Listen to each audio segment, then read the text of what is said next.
May 1 തൊഴിലാളി ദിനം. ഏറ്റവും വലിയ ദൈവാനുഗ്രഹം നിറഞ്ഞതും സമൂഹത്തിൻ്റെയും ദൈവത്തിൻ്റെയും ഒരു തൊഴിലാളിയും ആയിരുന്നു വിശുദ്ധ ഔസേപ്പിതാവ്.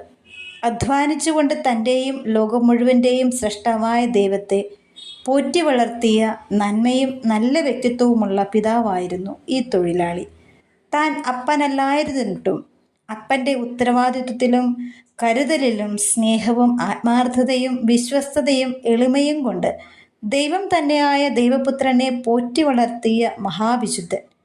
നാണക്കേടിൻ്റെയും അവഗണനകളുടെയും അപമാനത്തിൽ ദൈവത്തിനു വേണ്ടി ഹൃദയപൂർവ്വം വേദനിച്ചപ്പോൾ പരാതിയില്ലാതെ തന്നെ ഏൽപ്പിക്കപ്പെട്ട ഉത്തരവാദിത്വങ്ങളെ ശ്രദ്ധയോടും തീഷ്ണതയോടും കൂടെ കൈകാര്യം ചെയ്തിട്ടും ഉണ്ണി യേശുവിനെ 3 ദിവസം ജെറുസലേം ദേവാലയത്തിൽ വെച്ച് നഷ്ടപ്പെട്ടപ്പോൾ പരിശുദ്ധ മറിയത്തോടൊപ്പം മരണതുല്യമായ മരണം തന്നെ മുന്നിൽ കണ്ടുകൊണ്ട് അലഞ്ഞു നടന്ന ഒരു മനുഷ്യനും കൂടിയാണ് വിശുദ്ധ ഔസേപ്പിതാവ്.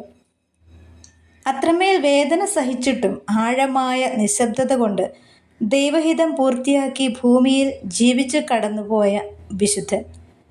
ദൈവത്തെ സംരക്ഷിക്കുവാൻ ദൈവത്തിന് സാധ്യമായിരുന്നിട്ടും ഈ വിശുദ്ധനെ ഉപയോഗിച്ചതിൻ്റെ ദൈവിക പദ്ധതികൾ ഇനിയും പൂർത്തീകരിക്കപ്പെടുവാനുള്ള ദൈവിക ഉദ്ദേശം കാലം ഇനിയും തിരുസഭയിൽ വെളിപ്പെടാനിരിക്കുന്ന സത്യത്തിൻ്റെ പ്രകാശം കൊണ്ടുവരും. ഈ വിശുദ്ധ വ്യക്തിത്വത്തിന് ദൈവം നൽകിയ ആദരവും ബഹുമാനവും യഥാർത്ഥത്തിൽ ഇനിയും ലോകം തിരിച്ചറിയാനിരിക്കുന്നതേയുള്ളൂ. ഏറ്റവും നല്ല തൊഴിലാളി എന്നത് തന്നെ ഏൽപ്പിക്കുന്ന ഏതുത്തരവാദിത്വവും ദൈവത്തിനും മനുഷ്യരുടെയും മുൻപിൽ വിശ്വസ്തയോടുകൂടെ നീതി പുലർത്തി ജീവിക്കുന്നവരാണെങ്കിൽ എല്ലാ തൊഴിലിലും മഹത്വവും ഉയർച്ചയും ഉണ്ട് എന്ന സത്യം വിശുദ്ധ ഔസേപ്പിതാവിൻ്റെ മധ്യസ്ഥതയാൽ തിരിച്ചറിയും. ആമേൻ.